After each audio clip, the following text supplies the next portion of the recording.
सुप्रभात बच्चों। कल तक हमने वीडियो में जो देखा, हमने आपको पढ़ाया अव्ययीभाव समास, कर्मधारय समास, तत्पुरुष समास, द्वंद्व समास और द्विगु समास के बारे में। अब जो हमारा समास छठा समास जो हमारा चल रहा है वो है बहुब्रीहि समास। कल हमने इसके बारे में जाना कि बहुब्रीहि समास में ना तो प्रथम पद की प्रधानता होती है और ना ही उत्तर पद की, बल्कि इन दोनों के योग से एक अन्य पद प्रधान होता है। ठीक है, जैसे पीतम अंबरम, इन दोनों के मिलने से एक शब्द बना पीतांबरम। लेकिन यहाँ पर प्रधानता पीला वस्त्र इसकी नहीं है, बल्कि पीला वस्त्र धारण करने वाला कौन? विष्णु। तो यहाँ पर विष्णु की प्रधानता है। तो इस प्रकार बच्चों हम बहुब्रीहि समास के बारे में पढ़ रहे थे, जिसमें अब हम जानेंगे कि यह 3 प्रकार का होता है: समानाधिकरण बहुब्रीहि, व्यधिकरण बहुब्रीहि और तुल्य योगे बहुब्रीहि। तो आइए आगे इस कक्षा को कंटिन्यू करते हैं। समानाधिकरण बहुब्रीहि यदा समासस्य पूर्वोत्तर पदयोः समान विभक्तिः प्रथमा विभक्तिः भवति तदा सह समानाधिकरण बहुब्रीहि भवति। जैसे जब समास के पूर्व पद और उत्तर पद में समान विभक्ति प्रथमा विभक्ति होती है, तब वह समानाधिकरण बहुब्रीहि समास होता है। अब उदाहरण देख लेते हैं। संस्कृत विग्रह, हिंदी विग्रह और समस्त पद। पहला देखिए, प्राप्तम उदकम यम सह। हिंदी विग्रह इसका है, प्राप्त किया है उदक, जहाँ से। उदक मतलब बच्चों पानी। इसका समस्त पद क्या हुआ? प्राप्तोदकः। कहाँ से प्राप्त किया है? इसका हमें दूसरी जगह से अर्थ जो प्राप्त होता है वो है ग्रामः, यानी गांव से। दूसरा है हताः शत्रवः येन सह। मार दिया है शत्रुओं को जिसने वह। हत शत्रुः इसका समस्त पद है। इसका क्या अर्थ निकलता है? राजा। तीसरा देखिए, दत्तम भोजनम यस्मै सह। भोजन दिया जाता है जिसे वह। दत्त भोजनः, यहाँ पर क्या अर्थ निकलता है? भोजन किसे दिया जाता है? भिक्षुक या भिखारी को। चौथा देखिए, पतितम पर्णम यस्मात् सह। मतलब गिर गए हैं पत्ते जिसके वह। पतित पर्णः समस्त पद है। किसके पत्ते गिरते हैं? इसका अर्थ है वृक्षः। पांचवा, दश आननानि यस्य सह। 10 हैं सिर जिसके वह। दशाननः, ये कौन है? रावण। वीरः पुरुषः यस्मिन् सह। वीर पुरुष है जिसमें वह। तो ये वीर पुरुषः इसका समस्त पद है और अर्थ निकलता है ग्रामः, यानी उस गांव में। चत्वारि मुखानि यस्य सह। 4 हैं मुख जिसके वह। चतुर्मुखः इसका समस्त पद है और चतुर्मुख किसको कहते हैं बच्चों? ब्रह्मा के लिए। ठीक है, तो यहाँ पर इसका अन्य अर्थ क्या आ रहा है? ब्रह्मा। तो इस प्रकार हमने देखा कि समानाधिकरण बहुब्रीहि है, जिसमें दोनों में प्रथम विभक्ति होती है, प्रथम, पूर्व और उत्तर दोनों पदों में। अब आइए दूसरा देखते हैं, व्यधिकरण बहुब्रीहि यदा समासस्य पूर्वोत्तर पदयोः भिन्न विभक्ति भवति तदा सा व्यधिकरण बहुब्रीहि भवति। जैसे जब समास के पूर्व पद और उत्तर पद में अलग अलग विभक्ति होती है, तब वह व्यधिकरण बहुब्रीहि समास होता है। जैसे इसका देखिए, संस्कृत विग्रह, हिंदी विग्रह और समस्त पद। पहला है, चक्रम पाणौ यस्य सह। चक्र है पाणी में जिसके वह। पाणी मतलब हाथ। चक्र पाणी, इसका अर्थ क्या लगता है बच्चों? विष्णु। शूलम पाणौ यस्य सह। शूल है पाणी में जिसके वह। पाणी अर्थ मैंने बताया हाथ। शूल पाणी, ये कौन है? शिव। शिव जी के हाथ में त्रिशूल रहता है। तीसरा देखिए, धनुः पाणौ यस्य सह। धनुष है पाणी यानी हाथ में जिसके धनुष्पाणिः, ये कौन है? राम। चंद्रः शेखरे यस्य सः, चंद्र है शिखर यानी सिर पर जिसके वह। चंद्रशेखरः इसका समस्त पद है, तो सिर पर चंद्रमा किसके होता है बच्चों? भगवान शिव। ये अर्थ यहाँ पर आता है। रघुकुल कुलेह जन्म यस्य सः, रघुकुल में जन्म हुआ है जिसका वह। ये रघुकुल जन्मा कौन है? रामः। ठीक है, ये हुआ हमारा व्यधिकरण बहुव्रीहि समास, मतलब जिसमें पूर्व और उत्तर पद में अलग अलग विभक्तियां होती हैं। अब तीसरा देखिए, तुल्य योगे बहुव्रीहि। अत्र सह शब्दस्य तृतीयांत पदेन सह समासो भवति। यथा यहाँ सह शब्द का तृतीया विभक्ति पद के साथ समास होता है। ठीक है, सह शब्द का के साथ होता है यहाँ पर। आइए देखें, संस्कृत विग्रह, हिंदी विग्रह और समस्त पद।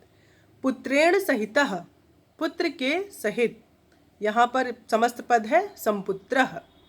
बांधवेः सहितः, बंधुओं के सहित, सबांधवः। विनयेन सह विद्या धनम, विनय के साथ विद्या को, समस्त पद सविनयम। आदरेण सह विद्यमानम, आदर के साथ विद्यमान, सादरम।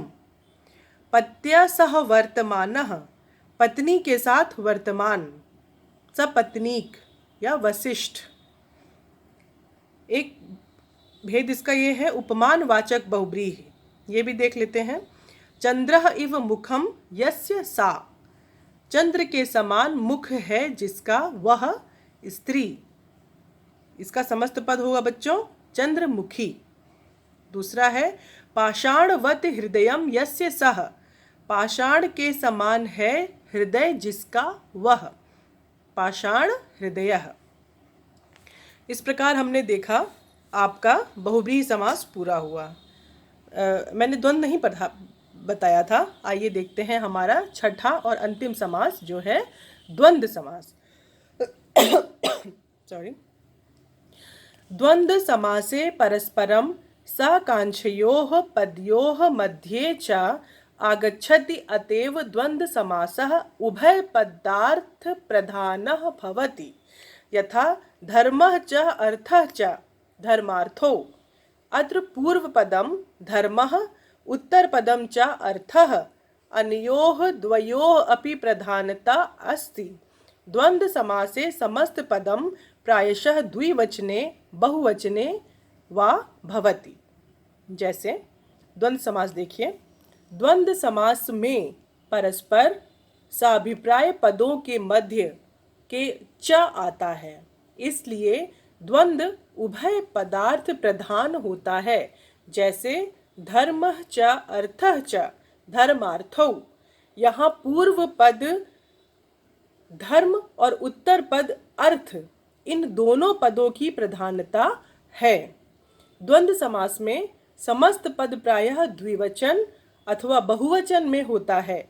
जैसे देखिए समस्त पद संस्कृत विग्रह और हिंदी विग्रह। समस्त पद है हरिहरौ, इसका संस्कृत विग्रह है हरीश्च हरश्च और हिंदी हरि और हर। हरि माने विष्णु, हर महादेव। शिव केशवो, शिवश्च केशवश्च, शिव और केशव। माता पितरो, माता च पितरो च, माता और पिता।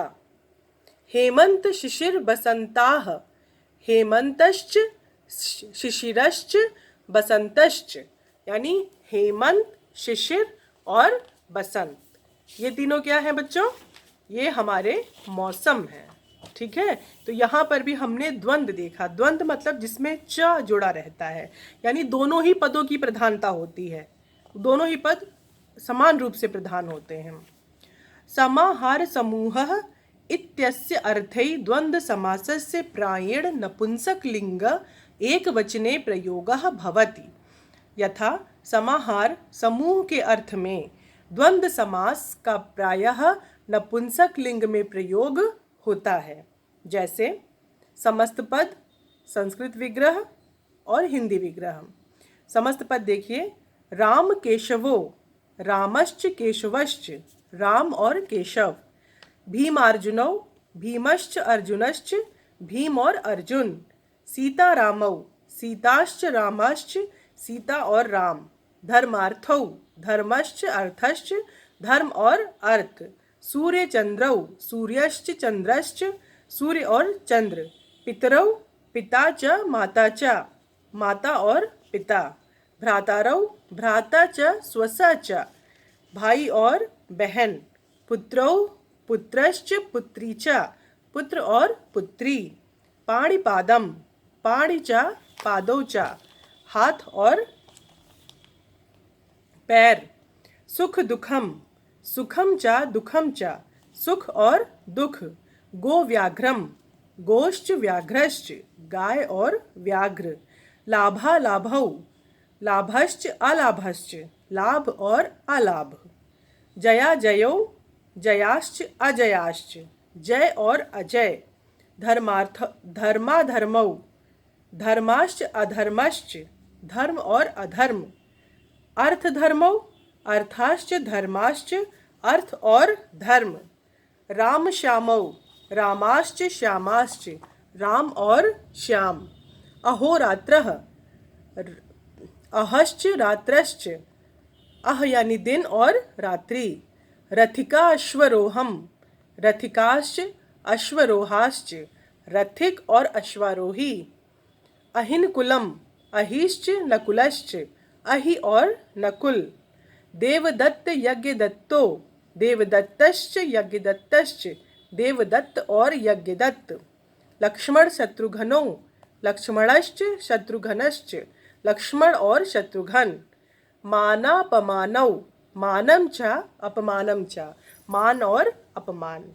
तो बच्चों, इस प्रकार हमने आपके संस्कृत व्याकरण के अंतर्गत समास के 6 समासों के भेद के बारे में विस्तार पूर्वक आपको समझाया है, लिखित सामग्री प्रेषित की है और उच्चारण करके बताया है।